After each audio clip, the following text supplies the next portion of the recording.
Happy Sunday, everyone. Welcome again to Two Grown Men. As usual, my name is Yemi. Hi, my name is Olawumi, and joining us tonight is our brother and friend. We are. OAR, thanks again for joining us. This is OAR's second stint. He joined us in a previous video where we talk about Bobrisky, and he was very, very engaging, enlightening, and we couldn't help but to Bring him to back. call him back, to bring him back to another Mm. episode. So this It week, was fun. It was fun with Welcome, you guys. Okwe. Hello, Okwe. Welcome back to Two Grown Men. It's good to have you on the show again. Two grown men inviting the third guy. Yes, so the third grown man. yes, so Third third grown grown man, man. yeah. It's nice Yes, having. sir. It's nice having a chat one on one with you guys once again. It was fun the last time. I'm sure it's going to be fun again tonight. Always a pleasure, my brother. Always a pleasure. That's some fun. Let's go, Yemi. What's going on? Right. So let's talk about what's burning on my mind and what has been burning over the last couple of weeks, leading to this inauguration. So, President-elect Donald Trump will be inaugurated tomorrow. Did you say January- president-elect or president alleged? President-elect. To my knowledge, Sorry. there's no court case Sorry. disputing that election. But allow me wants to bring something in his I was imagination. just be true. He wants to bring something in his imagination Forgive into me, today's forgive topic. Me, I don't know Forgive where me. that's coming from, but Give me, please. president-elect is the one I know. There's president-elect too. That one too is there. But for the purposes of today's show, we're going to go with president-elect. So this event to mark Trump's second non-consecutive term as the 47th president of the United States, J.D. Vance being his deputy vice president-elect. Is going to start tomorrow. There has been a lot going on, and I'm just going to use this to open the floor for today. Allow me, take it away, and then up where you can chip in afterwards. Well, it's the day that people have been waiting for and people have been dreading. Donald Trump becomes US president again. Again. Second term president, nothing to play for. I mean, it's going to be an interesting few years. But before we get into tomorrow, before we get into the next 4 years, tomorrow is inauguration, right? I'm hearing interesting things about who might be attending, who might not be attending the inauguration. I'm hearing that Michelle Obama, might not be attending the inauguration because of, obviously, we know that she loves Donald Trump, right? She absolutely loves the ground he walks on. So the question is Michelle going to be there tomorrow? What do you guys think? Do you think she's going to attend? Okay, what do you think? I mean, if you love someone, you turn up for the person. If she's not going to turn up, it means she loves the person otherwise. So it'll be nice to see how things turn out. Like it or take it or leave it. He's still going to be your president. You don't like him, you like him, he's the president. You can't change it. You're liking him and not liking him cannot change that fact. He's done it before. He has, before coming in, he has cases that are not meant to be for presidents. That is not. He would not take people like him in naturally. But hey, they voted him. Or that should not take people like him in. They voted him. Against all odds, he's going to be the president. Yeah. So, leave it or take it. I love that. Okay.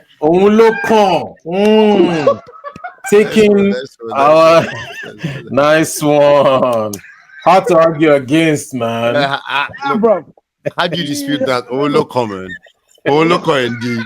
You know, I like what you said about take it or leave it. To, as fella said, if you like to take JJ, if you don't like, if you like to hang JJ, if you like hang, if you hang, you die JJ.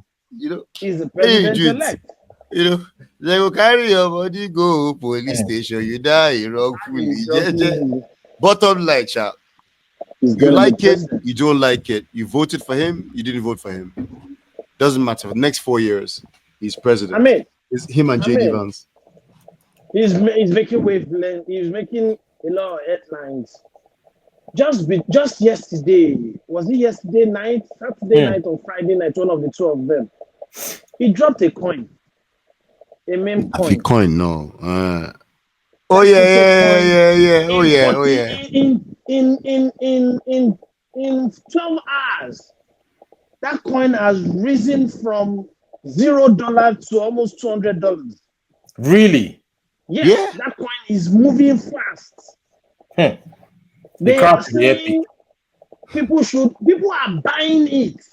I read of a case whereby someone dropped $500 million for that coin in hours of it coming on board. That has to be, man. That has to be an internet story. $500 So million. That's crazy. what he's saying, what I see to that is before he even got into position of power, he's already making Americans millionaires. Leave it or take it. This dude is going to do things you don't like and you will like. He's already bringing people into his camp.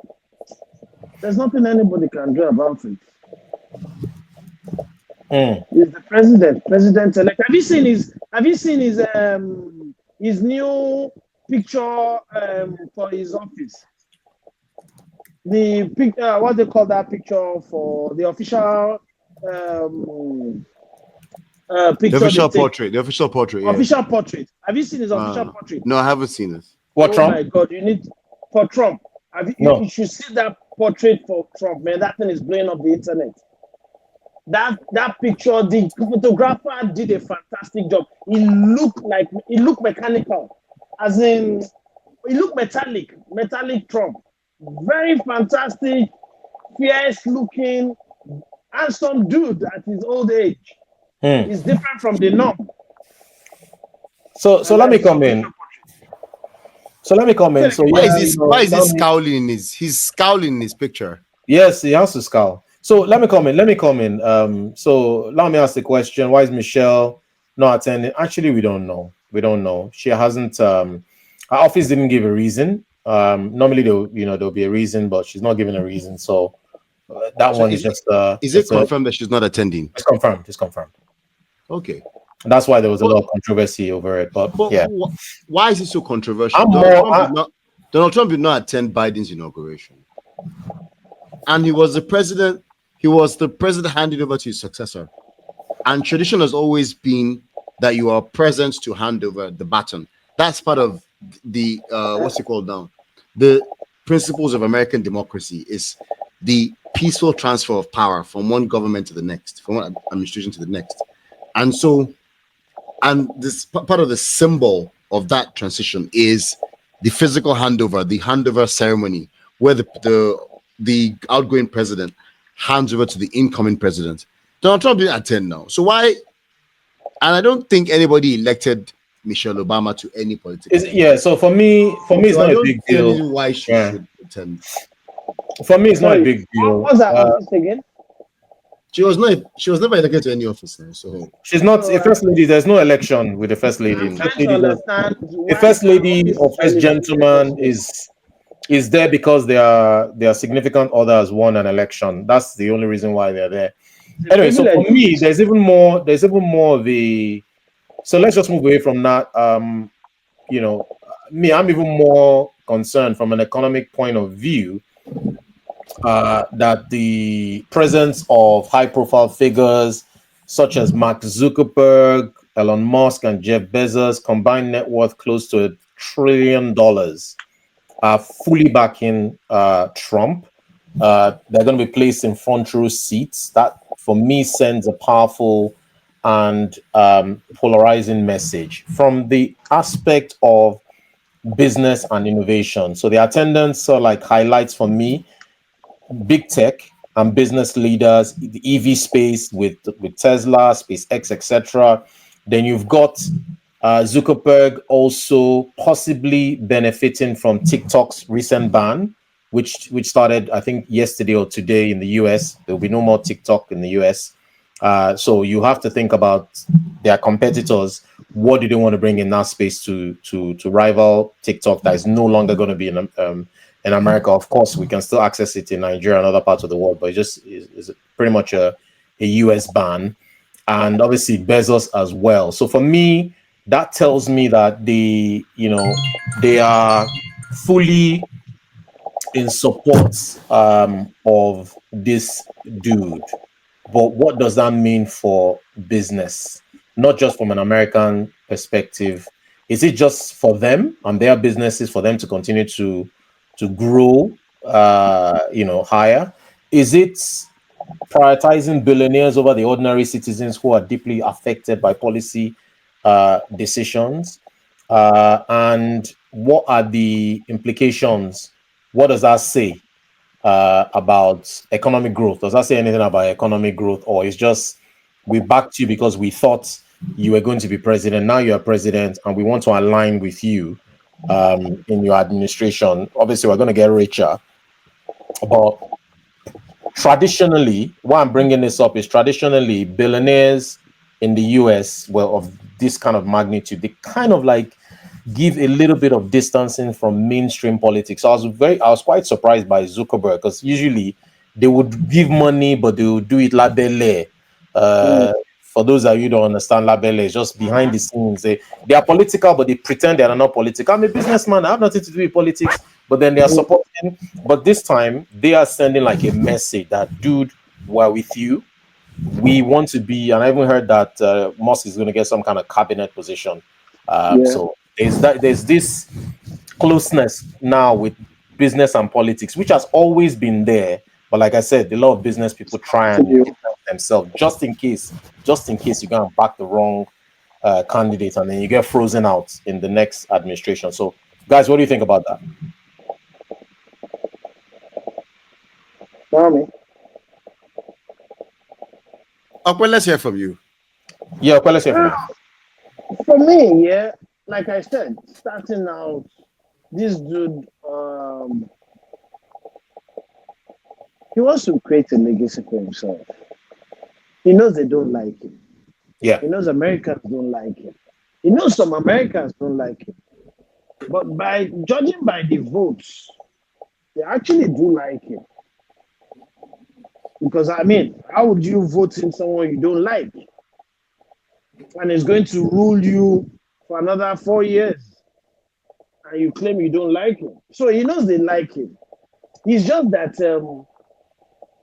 the name Trump is shrouded around controversies. And he tries on that. He likes it. He rides on it. He gallivants so much on it. And he couldn't care less. Whatever you think, I'm Trump. And I think that thing works for him because it helps him do things no man can do. I mean, for instance, he tapped Kim Jong-un. What was that dude's name? The North Korean premier. Nobody does that. Oh, he tapped him on the hand.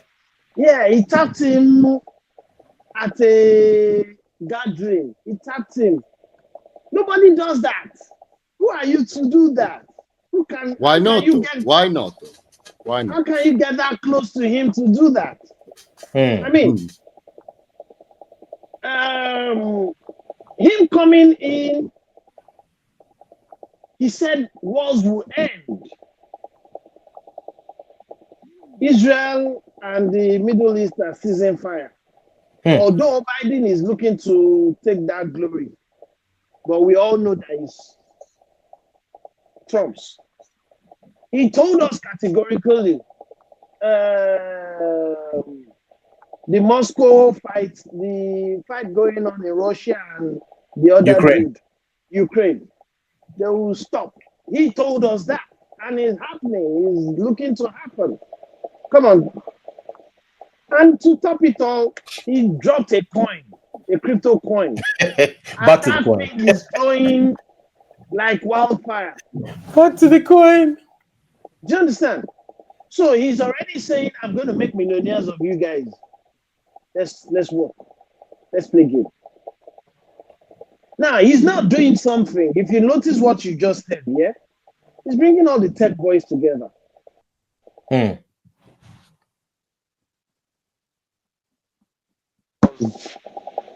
He's bringing all the tech boys together. And they want to do something different. I really do not know, but they want to stomp the world by force. Maybe because there's breaks going on, they want to come back to the stage. But we'll wait to see how things unfold. Do you get? Mm. What I'm doing as regards them is I don't want to say so much because I don't really know so much. I'm trying to also actually understand his direction. Mm. He's always the kind of guy that you least expect to do things that he does. So, do you think all these bromances will last?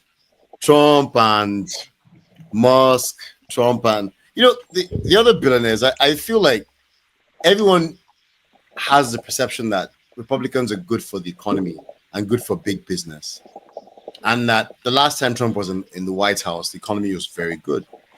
So I think it's that alignment that makes people like Zuckerberg. I mean, the rich will get richer, But do you think these bromances last? Do you think that a year from now, we've seen this thing play out where Trump is very close to somebody, so and so person is so amazing, and then a year down the line, that person is the worst person ever.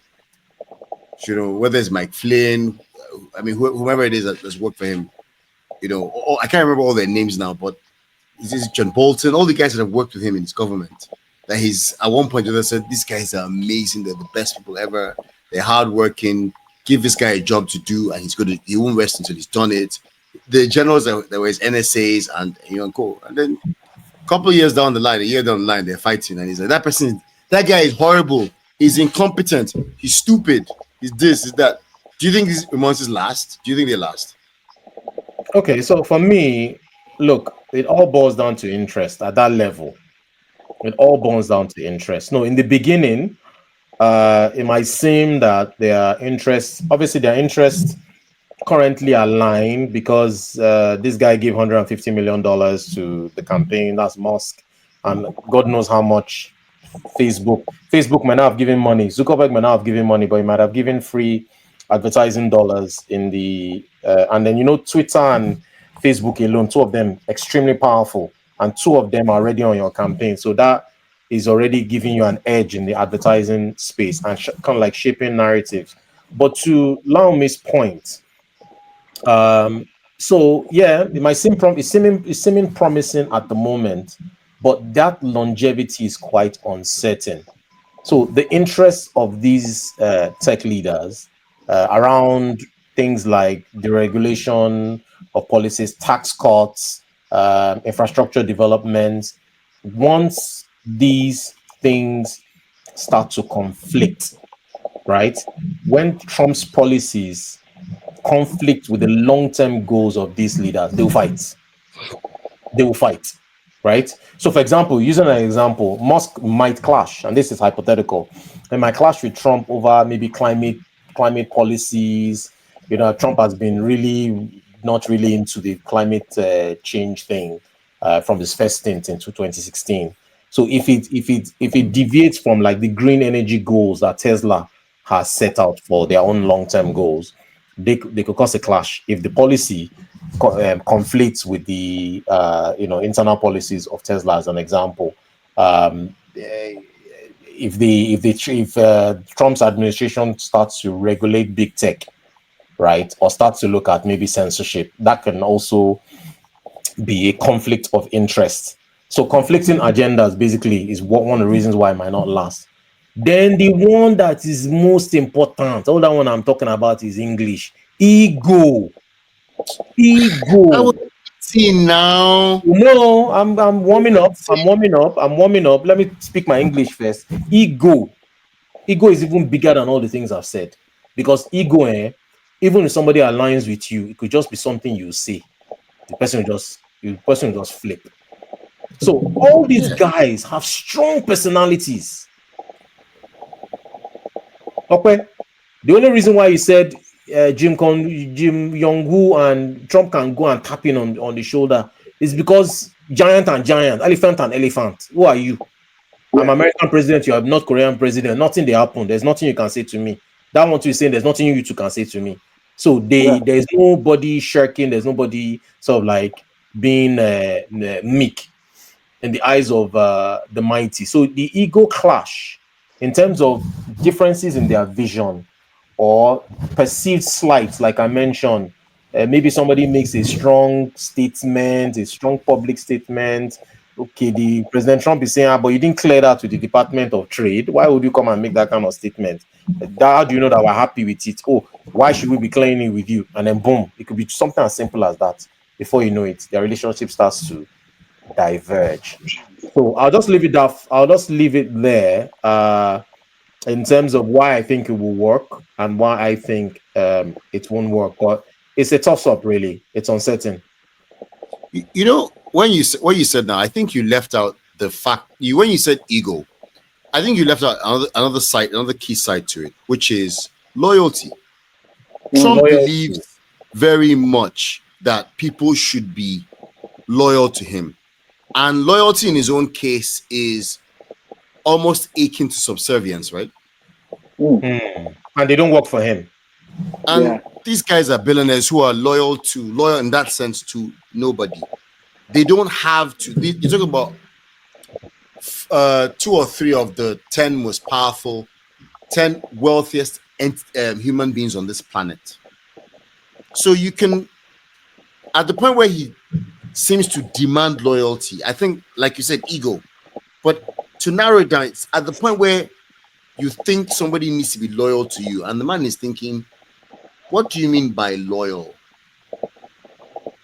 I think you're getting this wrong. Why should I be loyal to you? Who are you? Do you understand? Yes, you're US president, but we've seen presidents come and go. To Mark Zuckerberg, who's been a billionaire for well over a decade, how many presidents has he seen come and go? Do you understand what I'm saying? So it's that loyalty issue, and I know that loyalty is a big deal for Trump. So I just don't see it last. I don't know why. I feel like at some point he'll have expectations of these guys, or somebody, and that ego will come into it. I think for him to bring these guys closer, which has not been done this openly before, he must have had this talk in between themselves. That, hey, we will step on each other's toes. Our egos will rub on each other. I want to believe they must have discussed this, because it has never been done like this before.